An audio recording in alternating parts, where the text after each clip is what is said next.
చాలా ధన్యవాదం మా మీడియా మిత్రులకి.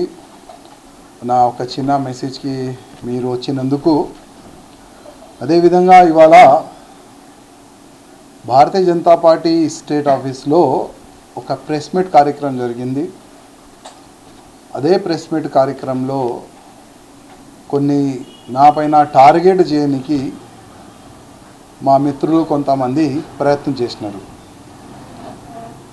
వాళ్ళు ఏ విధంగా అంటున్నారంటే, మీకు ఏం సంబంధం, ఇప్పుడు మీరు బీజేపీలో లేరు కదా, మీరు రిజైన్ ఇచ్చినారు కదా, ఆల్రెడీ పార్టీ మీ రిజైన్ని యాక్సెప్ట్ కూడా చేసింది కదా, ఇప్పుడు స్టేట్ కమిటీలో మాట్లాడడానికి మీకు ఏం అధికారం అని అట్లాంటి కొన్ని మాటలు కూడా ఆ ప్రెస్ మీట్లో జరిగింది.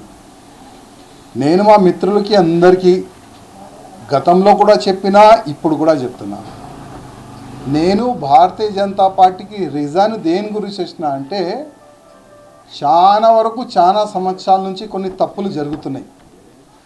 ఆ తప్పులు ఏంటంటే, బీజేపీ కార్యకర్తల్ని పక్క పెడుతున్నారు, బీజేపీకి ప్రాణం ఇచ్చే అట్లాంటి అధికారులకి పక్క పెడుతున్నారు, ఎంతోమంది బీజేపీ పైన నమ్మకం పెట్టుకొని బీజేపీలో చేరే వాళ్ళ పైన మీరు మోసం చేస్తున్నారు. అసలు ఇంకా ఎన్ని సంవత్సరాలు చేస్తారు? పార్టీలో ఉండి మేము మాట్లాడితే మాకు చాలా వరకు ఢిల్లీ ఎక్కడిక్కడ పిలిపించి కొన్ని వార్నింగ్లు అట్లాంటివి కూడా మీరు ఇప్పించినారు. నేను ప్రతిసారి భారతీయ జనతా పార్టీ కార్యకర్తలు బూత్ లెవెల్ నుంచి పెద్ద అధికారుల వరకు నేను వాళ్ళ ఫేవర్లోనే మాట్లాడినా. నేను రిజైన్ ఇచ్చే సమయంలో కూడా నేను నా కార్యకర్తల గురించి పార్టీలో ఉండి కూడా నేను కొట్లాడినాను, బయట పోయి కూడా నా కార్యకర్తల గురించి నేను పోరాడతానని ఓపెన్గా నేను ఆ సమయంలో కూడా చెప్పినాను. ఇవాళ కూడా మీరొక Bharatiya Janata party Telangana state committee మీరు డిక్లేర్ చేసినారు. ఆ స్టేట్ కమిటీలో నేను కొన్ని వ్యక్తులని నేను ఐడెంటిఫై చేసినాను, వాళ్ళకి నేను గుర్తు కూడా పడతా. దాదాపు ఆ కమిటీలో 10 నుంచి 12 మంది ఒకటే పార్లమెంట్ నుంచి ఉన్నారు. ఆ పార్లమెంటు ఏంటంటే సికింద్రాబాద్ పార్లమెంట్ నుంచి 10 నుంచి 12 మందికి మీరు ఒకటే పార్లమెంట్ నుంచి పదవులు ఇచ్చినారు. అదేవిధంగా మళ్ళా రూరల్ అవసరం లేదా, అక్కడ ఎంతమందికి ఇచ్చినారు పోస్టులు? నేను మా కార్యకర్తల గురించి నేను మాట్లాడుతున్నాను. ఇవాళ మీరు కమిటీ వేసిన ప్రతి ఒక్క అధికారులు ఎక్కడుంటారు? ఒకసారి బీజేపీలో ఒక మీటింగ్ జరుగుతుంది. ఆ మీటింగ్లో నేను కూడా అప్పుడు ఒక్కటే కదా ఎమ్మెల్యే, అప్పుడు నేనే ఫ్లోర్ లీడర్ ఉండే.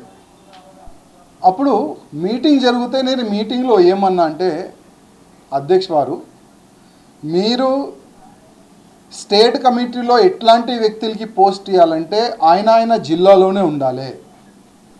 సిటీలో ఏదైనా మీటింగ్ బీజేపీ మీటింగ్ ఉంటేనైనా సిటీకి రావాలి, మీటింగ్ అటెండ్ చేసి మళ్ళీ జిల్లాలో పోయినా పని చేసుకోవాలి. జిల్లాలోనే ఉండే అట్లాంటి మంచి కార్యకర్తల్ని ఐడెంటిఫై చేసి మీరు ఆయనకి పోస్ట్ ఇస్తే ఆ జిల్లాకైనా మంచి చేసుకుంటాడు, ఆ జిల్లాకైనా గట్టికి చేసుకుంటారు అని ఆ సమయంలో కూడా నేను ఒక ప్రపోజల్ పెట్టినా. కానీ ఎప్పుడైనా ఒకటే జరిగేది, వాళ్ళు ఏది అనుకుంటే అదే మీటింగ్లో పెట్టేది, పాస్ చేసేది, దానిపైన వాళ్ళు పని చేసేది. ఇప్పుడు కూడా అదే జరుగుతుంది. అసలు ఇది రామచంద్రరావు గారు వేసిన కమిటీయా, లేక మా కిషన్ రెడ్డి గారు ఆదేశం పైన కమిటీ వేసినారా? ఇదే కదా నా క్వశ్చన్. ఇంకా నా క్వశ్చన్ ఏముండే, దాంట్లో ఏం తప్పు ఉండే మీరు చెప్పండి. అంటే బీజేపీ గవర్నమెంట్ రావాలని నాలాంటి చాలామంది కార్యకర్తలు అనుకుంటున్నారు, కానీ మీరు అనుకుంటలేరా? అసలు ఈ కమిటీతోని మీరు బీజేపీ గవర్నమెంట్ తెలంగాణలో తీసుకొని వస్తారా? కొద్దిగా చెప్పండి. ఒకవేళ నెక్స్ట్ ఎన్నికల్లో ఇదే కమిటీతోని మీరు తెలంగాణలో బీజేపీ గవర్నమెంట్ తెచ్చుకున్నారంటే నేను రాజకీయ సన్యాసం తీసుకుంటాను.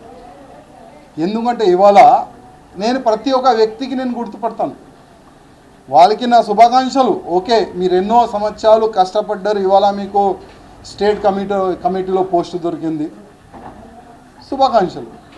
కానీ నా క్వశ్చన్ ఏంది, ఈ కమిటీతోని మీరు గవర్నమెంట్ ఫామ్ చేస్తారా వచ్చే ఎన్నికల్లో? నాకైతే కష్టం కనబడుతుంది.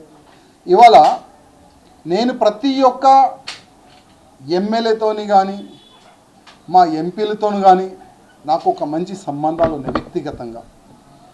నేను గతంలో చెప్పిన మాటలు ఇవాళ నాకు అందరూ ఫోన్లు చేసి, వాళ్ళు దగ్గరున్న మనుషులు ఫోన్ చేసి అంటున్నారు, అన్నా మీరు గతంలో ఏ మాట అన్నారు కదా, ఇవాళ అదే నిజమవుతుంది. ఇవాళ మొత్తం బీజేపీని డమ్మీ చేయడానికి, పార్టీని సర్వనాశం చేయడానికి చాలా భయంకరమైన కుట్రలు చేస్తున్నారు అని కార్యకర్తలు బాధపడి నాకు ఫోన్ చేస్తున్నారు. ఇవాళ నేను అడుగుతున్నా, మా డీకే అరుణ గారు కానీ, ధర్మపురి అరవింద్ గారు కానీ, విశ్వేశ్వర్ రెడ్డి గారు కానీ, జి నాగేష్ గారు కానీ, రఘునందన్ రావు గారు కానీ, ఈటెల రాజేందర్ గారు కానీ, మా ఎమ్మెల్యేస్ కానీ ఎవరైనా ఈ కమిటీతోని సాటిస్ఫై ఉన్నారా? కొద్ది చెప్పాలి. ఎవరైనా వితౌట్ కెమెరా, మా మీడియా మిత్రులు మీకు కూడా చాలా మంచి సంబంధాలు మా ఎంపీస్తోని కానీ మా ఎమ్మెల్యేస్తో కానీ మీకు మంచి సంబంధాలు ఉన్నది. వితౌట్ కెమెరా మీరు అడగండి, అన్నా ఈ విధంగా ఒక స్టేట్ కమిటీ పడింది కదా, దీనికి మీరు సాటిస్ఫై ఉన్నారా అడగండి. వాళ్ళే చెప్తారు, ఐఎమ్ నాట్ సాటిస్ఫై, మేము సాటిస్ఫై లేము. ఇంకా మా జిల్లాకి మా పార్లమెంట్కి ఇంకా గుర్తింపు వాళ్ళు ఇస్తలేరు. మేము చాలా కష్టపడి, మా పార్లమెంట్లో ఉన్న బీజేపీ కార్యకర్తలు కష్టపడి, మా పార్లమెంట్లో ఉన్న సీనియర్ అధికారులు కష్టపడి ఇవాళ ఒక పార్లమెంట్ మేము గెలిచినాం. ఒక ఎంపీగా మేము ఢిల్లీ పోయి దేశ ఫ్యూచర్ గురించి మేము ఇవాళ మాకు మాట్లాడడానికి అవకాశం దొరుకుతుందంటే అది బీజేపీ కార్యకర్తల వల్లని. కానీ ఇవాళ అదే కార్యకర్తలకి పక్క పెడుతున్నారు. మేము పేరు పంపించిన ఆ పేర్లు కూడా పక్క పెడుతున్నారు. మళ్ళీ అదే యాంగిల్ నడుస్తుంది, నా మనిషి నీ మనిషి. ఈ నా మనిషి నీ మనిషి వల్ల ఎన్నో సంవత్సరాలు పార్టీకి సర్వనాశం చేసినారు కదా, ఇప్పుడు కూడా అదే యాంగిల్లో వీలు పోతున్నారు. రామచంద్రరావు గారు మంచి మనిషి, కానీ పాపం రబ్బర్ స్టాంప్ అయిపోయాడు. రామచంద్రరావు గారు వెనుక కొంతమంది పెద్దలు దాచుకొని పార్టీని నడపనికి ప్రయత్నం చేస్తున్నారు కూడా. గతంలో కూడా ఇదే జరిగింది, ఇప్పుడు కూడా అదే జరుగుతుంది. ఇవాళ కొంతమంది ఇవాళ ప్రెస్ మీట్ పెట్టి నా పైన కామెంట్లు చేస్తున్నారు, మర్యాదగా ఉండండి లేకపోతే మా యాంగిల్లో మేము మీకు జవాబు ఇస్తాము అని ఇవాళ ప్రెస్ మీట్ పెట్టినారు. గతంలో కూడా ఒక అమ్మ మా పైన ప్రెస్ మీట్ పెట్టింది, ఎందుకంటే రాయసింగ్ కౌంటర్ ఇయ్యాడు కదా. ఎందుకంటే ఒక మహిళ పైన మళ్ళీ రాయసింగ్ కామెంట్ చేస్తే మళ్ళీ సోషల్ మీడియా వాళ్ళ చేతిలో ఉన్నది. నెలకి డబ్బులు ఇచ్చి మొత్తము ఫేవరబుల్గా కొన్ని న్యూస్లు నడిపించే ఒక అలవాటు వీళ్ళకి అయిపోయింది. మళ్ళీ రాయసింగ్కి మహిళల పైన సమ్మానం లేదు అది ఇది అని ఒక వార్తలు నడిపిస్తాను. నేను అప్పుడు ఏం మాట్లాడలేదు. ఇప్పుడు మా అశోక్ అన్న మంచి పరిచయాలు, ఆయన మాట్లాడిండు, ఆయనకి జనరల్ సెక్రటరీ ఇచ్చినారు స్టేట్లో. నా శుభాకాంక్షలు అశోక్జీ. మీరు మాట్లాడే పద్ధతి బాగలేదు. ఒక వ్యక్తి పైన కామెంట్ చేసే ముందు మనలో ఏం తప్పు ఉన్నది అది చూసుకోవాలి కొద్దిగా. నాకు చాలామంది మీ ఏరియా నుంచి ఫోన్ చేసినారు, మీ గురించి అంటే వ్యక్తిగతంగా లోపట కానీ ఏరియాలో కానీ మీకు వచ్చిన పదవి గురించి నాకు ఏం తెలియదు. కానీ మీ మనుషులే నాకు ఫోన్ చేసి ఏం చెప్తున్నారంటే, అన్న అప్పుడు బీబీ నగర్లో ఎయిమ్స్ హాస్పిటల్లో పోస్టులు ఇప్పిస్తా అని 2 లక్షలు 3 లక్షల రూపాయలు తీసుకొని మోసం చేసినారన్న. అప్పుడు ఏబీవీపీ కార్యకర్తలు అడిగితే ఏబీవీపీ కార్యకర్తల పైననే కేసు పెట్టించిండు అని మీ వాళ్ళే నాకు ఫోన్ చేసి చెప్తున్నారు. అదేవిధంగా రామచంద్రరావు గారు ఇప్పుడున్న ప్రెసిడెంట్ ఇంటికాడ పోయి మీరు మీ భార్య కెరోసిన్ వేసుకుంటామని ఒక నాటకం కూడా గతంలో ఆడినారంట. అది మీ కార్యకర్తలే మాకు చెప్తున్నారు. మళ్ళీ ఇప్పుడు ఏం కాంప్రమైజ్ జరిగిందేమో, ఒక మంచి మీకు పోస్ట్ వచ్చింది, ఆ పోస్ట్ని మీరు కాపాడుకోండి. అనవసరము వీళ్ళు మాటల్లో వచ్చి మా మా వరకు వస్తే మీకే నష్టం. ఎందుకంటే మూడోసారి ఎమ్మెల్యే గెలిచినాం మా బీజేపీ కార్యకర్తలు వల్లనే, గర్వంగా చెప్తాం. మూడోసారి ఎమ్మెల్యే గెలిచినాము మా గోషా మహల్ ప్రజల ఆశీర్వాదం వల్లనే, గర్వంగా చెప్తాం. సిగ్గులేదు. వచ్చే ఎన్నికల్లో కూడా అదే బీజేపీ కార్యకర్తలే నాకు ఇక్కడి నుంచి నేను అనుకుంటే, ఎందుకంటే మూడోసారి గెలిచినా కదా, నాలుగోసారి నిలబడాలా వద్దా ఆలోచన చేస్తా. ఒకవేళ నిలబడితే ఇదే మా బీజేపీ కార్యకర్తలు బూత్ లెవెల్ నుంచి నాకే ఓటేస్తారు, నాకు గెలిపిస్తారు. అదే మా ప్రజలు కూడా నాకు ఆశీర్వాదం ఇచ్చి నాకు గెలిపిస్తారు. కావాలంటే మీరు ఏ షరతు పెట్టుకోవాలంటే మీరు పెట్టుకోవచ్చు. నేను ఒక ఫైటరు. రోడ్ పైన కూడా నేను కొట్లాడతా, మీడియాలో వచ్చి కూడా నేను కొట్లాడతా. ఏ వేదిక చెప్పండి ఆ వేదికలో వచ్చి నేను కొట్లాడతా. నేను ఎప్పుడైనా నా పార్టీ బాగుపడాలి, నా కార్యకర్తలు బాగుపడాలి, ఇవాళ లేకపోతే రేపు తెలంగాణలో బీజేపీ గవర్నమెంట్ రావాలి ఆలోచన పెట్టేలో నేను కూడా ఒక వ్యక్తి. ఇవాళ బాధ ఉన్నది, మంచి మూమెంట్ ఉండే. ఇవాళ ఎలక్షన్ జరిగితే బీజేపీ గవర్నమెంట్ వచ్చేట్లాంటి ఒక మంచి మూమెంట్ ఉండే. కానీ మీరేం చేసినారు? బీజేపీని మొత్తం పండబెట్టినారు. ఏ కార్యకర్త ఇవాళ పనిచేయడానికి రెడీ లేరు. దేని గురించి కొద్దిగా ఆలోచన చేయండి. ఓకే, మీరు కమిటీ చేసుకున్నారు కదా, గుడ్, ఏంటి కమిటీ చేసుకున్నారు కదా. ఇప్పుడు నెక్స్ట్ మీ జిల్లాలో కానీ రూరల్లో కానీ ఎట్లా మీరు పార్టీని డెవలప్ చేస్తారు, డెవలప్ అవుతుందా లేదా మీరే చూసుకోవాలి. ఇంకా ఏదైనా మీకు మీడియా మిత్రులు క్వశ్చన్స్?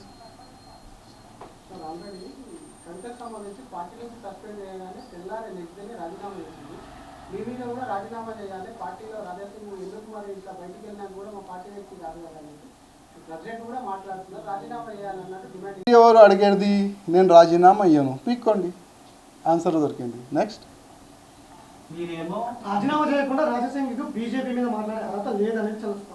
నేను గతంలో కూడా చెప్పినాను,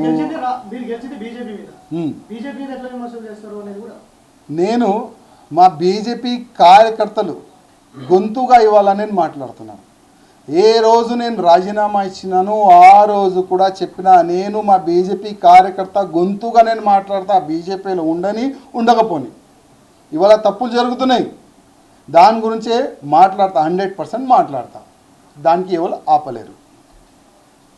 రాజా సింగ్ బీజేపీలో ఉన్నాడు కాబట్టి ఎమ్మెల్యే గెలిచిండు, బయట ఇండిపెండెంట్గా పోటీ చేస్తే గెలవలేదని చెప్తున్నారు. కిషన్ రెడ్డి గారు నా రాజీనామా ఇవ్వాలి, నేను కూడా రాజీనామా ఇచ్చేస్తా.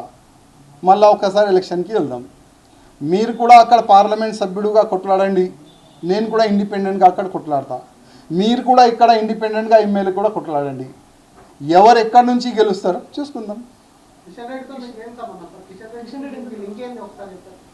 ఇప్పుడు ఈ మొత్తము దీనికి ప్లానింగ్ మొత్తం మా కిషన్ రెడ్డి గారే నేను అనుకుంటున్నాను. అందుకోసం మా కిషన్ రెడ్డి గారికే అడ్రస్ చేసి చెప్తున్నాను, రామచంద్రరావు గారికి ఫ్రీ హ్యాండ్ ఇవ్వండి, ప్రతి ఒక్క పార్లమెంట్ సభ్యుడికి ఫ్రీ హ్యాండ్ ఇవ్వండి, ప్రతి ఒక్క ఎమ్మెల్యేకి ఫ్రీ హ్యాండ్ ఇవ్వండి. పార్టీ డెవలప్ చేసుకుంటారు. ఇంకా ఎన్ని సంవత్సరాలు వెనక నుంచి గుంజే కార్యక్రమం చేస్తారు.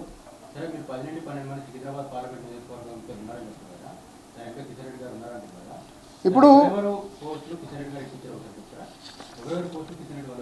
నేను మీకు ఇప్పుడు కొన్ని లిస్ట్ నేను మీకు ప్రత్యేకంగా సపరేట్ పెట్టిస్తాను. దాంట్లో మీరు ఐడెంటిఫై చేసుకోండి.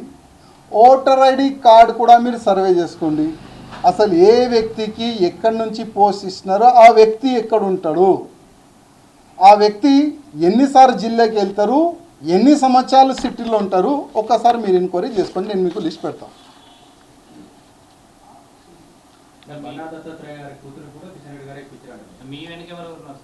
నా వెనక ఎవరు లేదు, ఒక్కడనే ఉన్నారు. గతంలో కూడా ఒక్కడనే ఏక్ నిరంజన్. రాజాసింగ్ ఎప్పుడైనా ఏక్ నిరంజన్ అప్పుడు కూడా ఉండే, ఇప్పుడు కూడా ఏక్ నిరంజన్ ఉన్నాడు. సిటీలో కూడా ఒక్కటే ఎమ్మెల్యే, కానీ మరి అదా లేదు, ఏం చేయాలి. సార్, మీరు కేంద్ర పార్టీ నుంచి రాజాసింగ్ కొంత అక్కడ పట్టుంది కాబట్టి ఇక్కడ ఉన్నటువంటి నేతల్ని కేర్ చేస్తలేదు. ముందు నుంచి కూడా అదే విధంగా ఉన్నారు. ఇప్పుడు కూడా పార్టీ నుంచి అయినా పార్టీ ఇక్కడ ఉన్న నేతలను విమర్శలు చేస్తున్నారు అంటున్నారు. కాబట్టి కేంద్రంలో మీ వెనకాల యోగి ఉన్నాడు, అమిత్ షా ఉన్నాడు, అట్లాంటివి వస్తుంది, అదేమన్నా ఉందా? విమర్శలు నేను ఎప్పుడు చేయలేను. నేను వాళ్ళకి కరెక్ట్ చేయండి, మీరు తప్పు చేస్తున్నారు, నేను ఎప్పుడైనా నేను అదే మాట అన్నాను. కేంద్ర అధికారులు, కేంద్రంలో ఉన్న పెద్దలు, యోగి ఆదిత్యనాథ్ గారు, వాళ్ళందరి ఆశీర్వాదం గతంలో కూడా ఉండే, ఇవాళ కూడా నా పైన ఉంటుంది. చాలాసార్లు నాకు ఫోన్ చేసి తిడతారు వాళ్ళు, అసలు నువ్వు ఎందుకు చేస్తున్నావు, ఎందుకు రీజన్ ఇచ్చినావు, ఎందుకు మాతో చర్చ చేయలేదు అని చాలాసార్లు వాళ్ళు మాకు ఫోన్ చేసి చెప్పినారు. మొన్న మా సమాజ కార్యక్రమం ఉండే ఢిల్లీలో, అక్కడ కూడా వెళ్తే కూడా వాళ్ళు కలిసినారు. మా సమాజం 2 కేంద్ర మంత్రులు ఉన్నారు, చాలా వరకు ఎమ్మెల్యేస్ ఉన్నారు, ఎంపీలు ఉన్నారు, వాళ్ళు కూడా నాకు అడిగినారు. నేను చెప్పిన బాధ ఉండే. 3 సార్లు ఎమ్మెల్యే గెలిచిన తర్వాత కూడా నాకు మర్యాద దొరకాలి, దొరకలేదు. మా కార్యకర్తలకి ఏ మర్యాద దొరకాలి, అది మా కార్యకర్తలకి మర్యాద దొరకలేదు.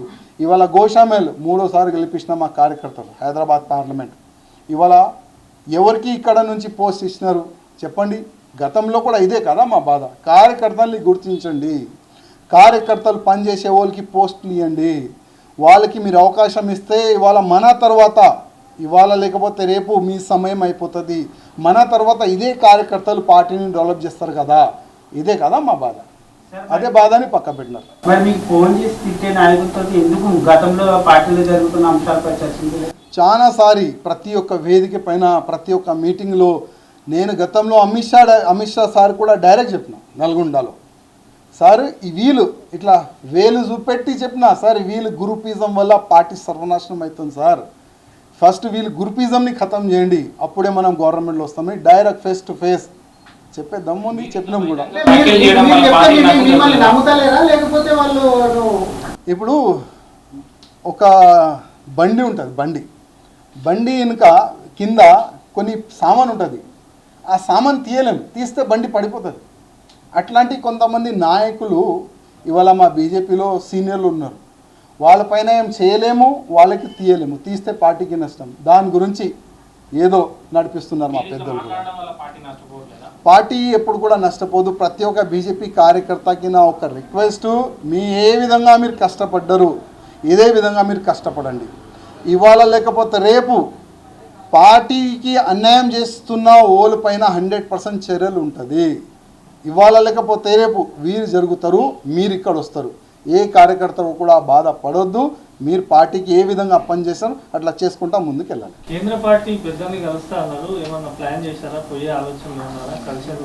అది మంచి సమయం ఇంకా రాలేదనుకుంటున్నా, కానీ ఇవాళ లేకపోతే రేపు సమయం వచ్చిన తర్వాత కలుద్దాం. పిలుపు వస్తే ఐఎమ్ రెడీ, పిలుపుకి రెడీ ఉన్నా, కానీ కలిసే ముందు నా బాధలు చెప్తా, నా పైన జరిగిన అన్యాయం గురించి చెప్తా.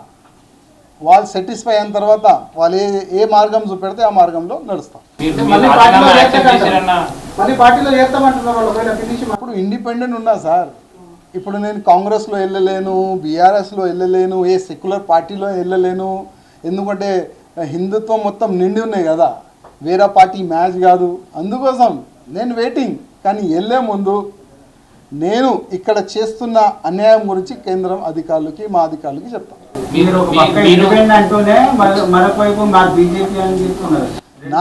ఇవాళ కూడా నా బీజేపీ, రేపు కూడా నా బీజేపీ ఉంటుంది. మొత్తం మా మీడియాలకి చెప్తున్నా, గతంలో కూడా నా బీజేపీ, ఇవాళ కూడా నా బీజేపీ. అక్కడ నుంచి మాత్రము కవితను ఉదాహరణ చేసుకుంటూ, ఇంతకుముందు అడిగిన క్వశ్చన్ మళ్ళీ రిపీట్, కవితను ఉదాహరణ చేస్తూ మాట్లాడుతున్నారు. కవిత రాజీనామా చేసింది, పార్టీకి పదవికి అన్నిటికీ రాజీనామా చేసింది, ఆదేశం కూడా చేయాలి. నేను చేయను. నా గోషామేళ ప్రజలు నాకు గెలిపిస్తున్నారు, నాకు ఎలక్షన్లో ఎట్లాంటి కూడా సపోర్ట్ చేయలే, ఎప్పుడు కూడా ఎలక్షన్లో నాకు ఏమి కూడా సపోర్ట్ చేయలే. 3వసారి కూడా గోషామేళ ప్రజలు నాకు గెలిపిస్తున్నారు. రాజీనామా ఇచ్చే అసలు అది ఆ ఛాన్స్ కూడా రాదు. నేను ఈయన కూడా ఏం చేస్తారో చేసుకోండి, గతంలో కూడా చెప్పినా ఇప్పుడు కూడా చెప్తున్నా. మీరు ఒక్కసారి ఎంక్వైరీ చేసుకోండి.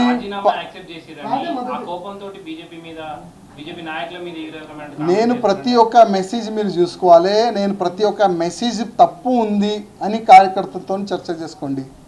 నేను ఇచ్చిన ప్రతి ఒక్క మెసేజ్ కార్యకర్తలకి ఫేవర్గా ఉంటుంది. నా మెసేజ్ వాళ్ళు చేస్తున్న తప్పులు ఓకే, బీజేపీలో ఉన్న కొంతమంది భయపడి మాట్లాడరు, వాళ్ళకి పదవి భయం ఉంటుంది, పోస్ట్ భయం ఉంటుంది.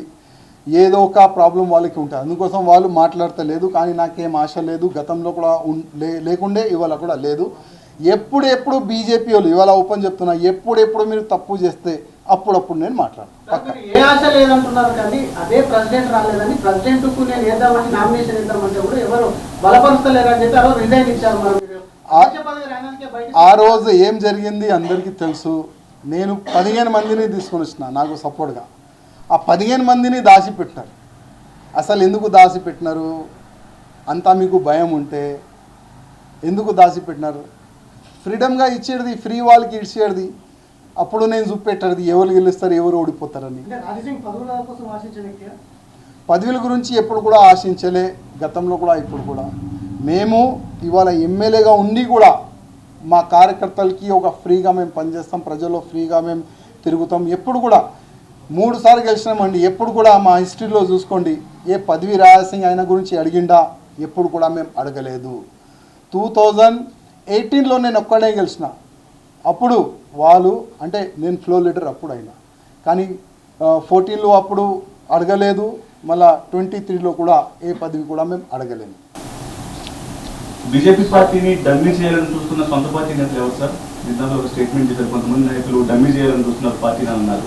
ఇప్పుడు ఈ లిస్ట్ చూస్తే మీకే అర్థమవుతానండి.